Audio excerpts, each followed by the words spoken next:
ರಾಜ್ಯದ ಕ್ಯಾಬಿನೆಟ್ ಮೇಲೆ ದೆಹಲಿ ದಂಗಲ್ ಎಫೆಕ್ಟ್. ಮಂತ್ರಿಗಿರಿ ಕನಸು ಕಾಣ್ತಾ ಇದ್ರು ಎಲ್ಲ ಶಾಸಕರಿಗೆ, ಅದರ ಜೊತೆಯಲ್ಲಿ ಪರಿಷತ್ ಸದಸ್ಯರಿಗೆ ನಿರಾಸೆ ಆಗಿದೆ. ಸಚಿವ ಸಂಪುಟ ವಿಸ್ತರಣೆ ಮತ್ತೆ ಮುಂದೂಡಿಕೆ ಆಗಿದೆ. ವರಿಷ್ಠರು ಬ್ಯುಸಿ ಇದ್ದಾರೆ. ಆ ಹಿನ್ನೆಲೆಯಲ್ಲಿ ಸಂಪುಟ ವಿಸ್ತರಣೆಯನ್ನ ಮುಂದೂಡಿಕೆ ಮಾಡಿದ್ದಾರೆ. ಬೆಳಗ್ಗೆ 11 ಗಂಟೆಗೆ ಸಿಎಂ ಡಿಕೆ ಶಿವಕುಮಾರ್ ವಾಪಸ್ ಆಗ್ತಾ ಇದ್ದಾರೆ. ದೆಹಲಿಗೆ ಹೋದಂತಹ ಸಂದರ್ಭದಲ್ಲಿ ಈ ಸಂಪುಟ ವಿಸ್ತರಣೆ ಅದರ ಬಗ್ಗೆ ಚರ್ಚೆಗಳು ನಡೆಯುತ್ತೆ ಅನ್ನುವಂತ ಒಂದಷ್ಟು ನಿರೀಕ್ಷೆಗಳಿದ್ವು. ಆದರೆ ಆ ರೀತಿ ಆಗಿಲ್ಲ. ಮತ್ತೆ ಈಗ ಮುಂದೂಡಿಕೆ ಆಗಿದೆ. ಪ್ರತಿಭಟನೆಯಲ್ಲಿ ನಾಯಕರು ಬ್ಯುಸಿ ಆಗಿದ್ದಾರೆ. ಅದೇ ಪ್ರತಿಭಟನೆಯಲ್ಲಿ ಡಿಕೆ ಶಿವಕುಮಾರ್ ಕೂಡ ಪಾಲ್ಗೊಂಡಿದ್ರು. ಆ ನಂತರ ಪ್ರತಿಭಟನೆ ಮುಗಿದ ನಂತರದಲ್ಲಿ ಈಗ ರಾಜ್ಯಕ್ಕೆ ವಾಪಸ್ ಆಗ್ತಾ ಇದ್ದಾರೆ. ಬೆಳಗ್ಗೆ 11 ಗಂಟೆಗೆ ಡಿಕೆ ಶಿವಕುಮಾರ್ ವಾಪಸ್ ಬರ್ತಾ ಇದ್ದಾರೆ ಅನ್ನುವಂತ ಮಾಹಿತಿ ಸದ್ಯಕ್ಕೀಗ ಲಭ್ಯವಾಗ್ತಾ ಇದೆ. ಡೀಟೇಲ್ಸ್ ಅನ್ನ ಕೊಡ್ತಾರೆ ನಮ್ಮ ಪ್ರತಿನಿಧಿ ಅಭಿಷೇಕ್. ನೇರ ಸಂಪರ್ಕದಲ್ಲಿ ಜಾಯಿನ್ ಆಗ್ತಾ ಇದ್ದಾರೆ. ಅಭಿಷೇಕ್, 2 ಬಾರಿ ದೆಹಲಿಗೆ ಹೋಗಿದ್ದಾಯ್ತು, 2 ಬಾರಿಯೂ ಕೂಡ ವಾಪಸ್ ಖಾಲಿ ಕೈಯಲ್ಲಿ ಬಂದಿದ್ದಾಯ್ತು.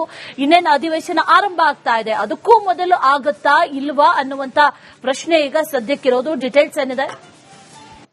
ಒಂದು ವಿಚಾರ ಗಮನಿಸಬೇಕಾಗಿರುವಂತದ್ದು, 2 ಬಾರಿ ಹೋಗಿ ಬಂದರೂ ಕೂಡ ಯಾಕೆ ಸಂಪುಟ ವಿಸ್ತರಣೆಯ ಪಟ್ಟಿಯನ್ನ ಹೈಕಮಾಂಡ್ ಡಿಕೆ ಶಿವಕುಮಾರ್ ಕೈಗೆ, ಬಿಕೆ ಹರಿಪ್ರಸಾದ್ ಕೈಗೆ, ಸಿದ್ದರಾಮಯ್ಯ ಅವರ ಕೈಗೆ ನೀಡ್ತಿಲ್ಲ ಅನ್ನೋದನ್ನ ಇಲ್ಲಿ ತೀರಾ ಆಳಕ್ಕೆ ಹೋಗುವಂತ ಅವಶ್ಯಕತೆ ಇಲ್ಲ. ಆದ್ರೆ ತೀರಾ ಮೇಲ್ನೋಟಕ್ಕೆ ಅರ್ಥ ಆಗ್ತಿರುವಂತದ್ದು, ಹೈಕಮಾಂಡ್ಗೆ ಬೇಕಾಗಿರುವಂತಹ ಹೆಸರುಗಳು ಆ ಪಟ್ಟಿಯಲ್ಲಿ ಇಲ್ಲ. ಇಲ್ಲಿ ಹೈಕಮಾಂಡ್ ಅಂದಿದ ತಕ್ಷಣ ಇಲ್ಲಿ ರಣದೀಪ್ ಸಿಂಗ್ ಸುರ್ಜೇವಾಲಾ, ಕೆಸಿ ವೇಣುಗೋಪಾಲ್ ಇರಬಹುದು, ಪ್ರಿಯಾಂಕಾ ಗಾಂಧಿ ಇರಬಹುದು, ಮಲ್ಲಿಕಾರ್ಜುನ ಖರ್ಗೆ ಇರಬಹುದು, ಇವರಷ್ಟು ಜನರ ಅಭಿಪ್ರಾಯಕ್ಕಿಂತ ರಾಹುಲ್ ಗಾಂಧಿರವರ ಅಭಿಪ್ರಾಯಕ್ಕೆ ಹೆಚ್ಚಿನ ಆದ್ಯತೆಯನ್ನ ನೀಡಬೇಕು ಅನ್ನೋದನ್ನ ಡಿಕೆ ಶಿವಕುಮಾರ್ ಆಗಿರಬಹುದು ಅಥವಾ ಕಾಂಗ್ರೆಸ್ ರಾಜ್ಯದಲ್ಲಿರುವಂತಹ ಯಾವುದೇ ನಾಯಕರಿಗೆ ಅರ್ಥ ಆಗಿರುವಂತಹ ಒಂದು ಪ್ರಮುಖ ಅಂಶ ಕೂಡ ಆಗಿರುತ್ತೆ.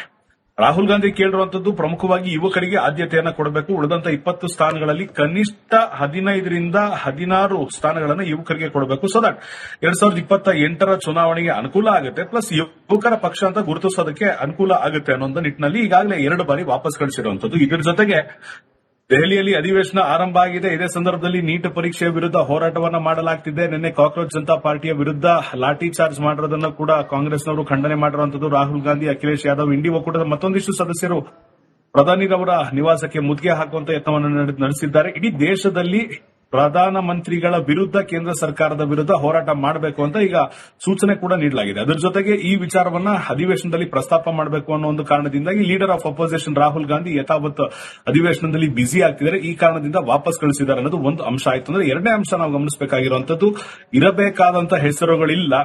ಹಿರಿಯ ವಯೋಮಾನದ ಶಾಸಕರು ಅಂದ್ರೆ 55-60 ವರ್ಷ ಮೇಲ್ಪಟ್ಟವರಿಗೆ ಹೆಚ್ಚಿನ ಆದ್ಯತೆಯನ್ನ ಸರ್ಕಾರ ಅಥವಾ ಈಗಿರುವಂತಹ ಡಿಕೆ ಶಿವಕುಮಾರ್ ಆಗಿರಬಹುದು, ಬಿಕೆ ಹರಿಪ್ರಸಾದ್, ಸಿದ್ದರಾಮಯ್ಯ ನೀಡಿದ್ದಾರೆ ಅನ್ನೋ ಕಾರಣದಿಂದಾಗಿ ವಾಪಸ್ ಕಳಿಸಿರುವಂತದ್ದು. ಇದರ ಜೊತೆ ಟೆಕ್ನಿಕಲಿ ನಾನು ಹೇಳಿದಂತೆ ಅಧಿವೇಶನದಲ್ಲಿ ಎತ್ತಬೇಕಾದಂತಹ ಒಂದಿಷ್ಟು ವಿಚಾರಗಳನ್ನ ಕೂಡ ಪ್ರಸ್ತಾಪ ಮಾಡೋದಕ್ಕೆ ಪ್ರಿಪರೇಷನ್ ನಡೆಸ್ತಾ ಇದ್ದಾರೆ. ಈ ಕಾರಣದಿಂದ ಡಿಕೆ ಶಿವಕುಮಾರ್ ವಾಪಸ್ ಆಗ್ತಿದ್ದಾರೆ. ನಮ್ಮ ಪಕ್ಷದಲ್ಲಿ ಹೈಕಮಾಂಡ್ ತೀರ್ಮಾನವೇ ಅಂತಿಮ.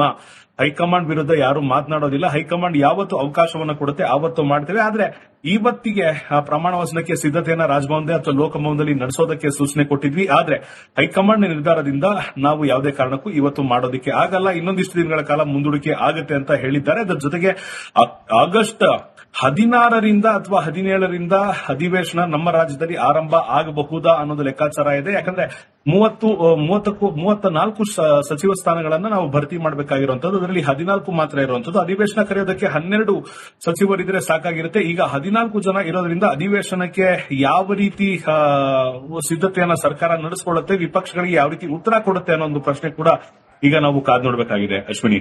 Right Abhishek, thank you ಡೀಟೇಲ್ಸ್ಗೆ.